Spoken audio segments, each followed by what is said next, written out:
जैसे पहले कार्यक्रम समाजवादी लोग करते रहे हैं, उसी तरीके से आज जयप्रकाश जी को संपूर्ण क्रांति के नायक के जन नायक नेता के लिए हर वर्ष हम लोग आज की तारीख में आते थे। और ये कोई पहली बार नहीं है कि इस जेपी समाजवाद म्यूजियम में हम लोग माल्यार्पण करने पहली बार आ रहे हों। लेकिन पता नहीं सरकार टीन की शेड लगा करके, टीनें लगा करके, दरवाजा बंद कर करके, ताला लगा करके पता नहीं क्या बताना चाहती थी।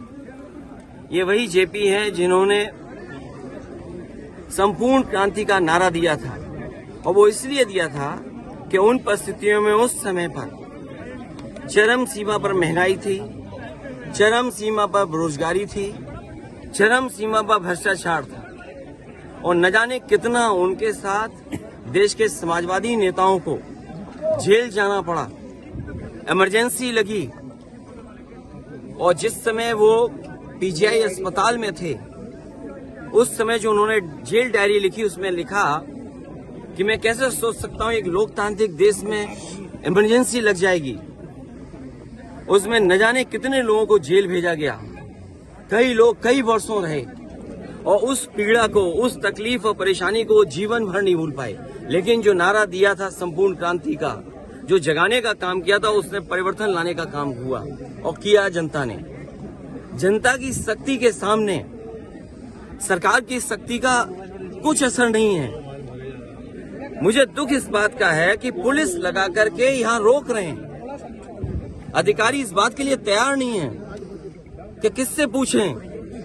तो कम से कम ये देश की और प्रदेश की जनता जाने और लोग जाने आखिरकार कौन रोक रहा है, कौन रोक रहा था। इसलिए मजबूरी में जिस तरीके से हर बार माल्यार्पण करने हम समाजवादी लोग आते थे, मुझे याद है जब उद्घाटन हुआ था, नेताजी यहाँ आए थे, नेताजी से मैंने उद्घाटन करवाया था। एकमात्र देश में समाजवादी नेता के लिए एक ऐसा म्यूजियम बना जिसमें उसके जीवन के बारे में लोग प्रेरणा ले सकते हैं। जो आंदोलन उन्होंने चलाए थाली बजा करके, वो उससे प्रेरणा ले सकते हैं कि सरकार के खिलाफ और लोकतंत्र में कैसे आवाज उठाई जा सकती है। आप आवाज दबाने का काम कर रहे हैं उन समाजवादियों को, उन आने वाली पीढ़ी को जो देश के लिए कुछ करना चाहते हैं, सपना देखा है उन्होंने। ये वही म्यूजियम है जो पूरे उनके जीवन के बारे में बताता है, उसको बंद कर रहे हैं। अपनी कौन सी नाकामी छिपा रहे हैं, अपनी कौन सी ऐसी चीज छिपा रहे हैं जिससे जनता को नहीं आने देते।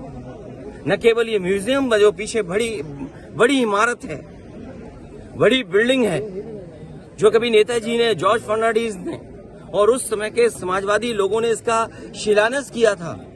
एक सरकार आई जिसने काम नहीं होने दिया, उसके बाद समाजवादी सरकार ने, पिछली सरकार ने इसको शुरू किया।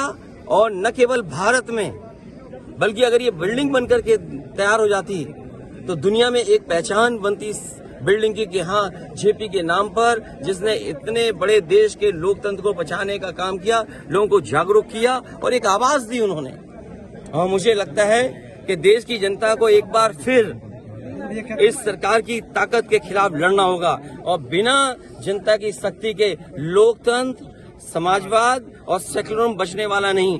जो आवाज उन्होंने दी थी संपूर्ण क्रांति की, मुझे उम्मीद है कि सभी समाजवादी लोग मिलकर के आने वाले समय में लोकतंत्र बचाएंगे, समाजवाद बचाएंगे, संविधान बचाएंगे, और उस संविधान को बचाएंगे जो बाबा साहब भीमराव अम्बेडकर जी ने हम सबको दिया है। और जिस समय बाबा साहब भीमराव अम्बेडकर जी का दिया हुआ संविधान इन्होंने बदल दिया, उसी दिन समझ लें हमारी आजादी भी ये लोग छीन लेंगे।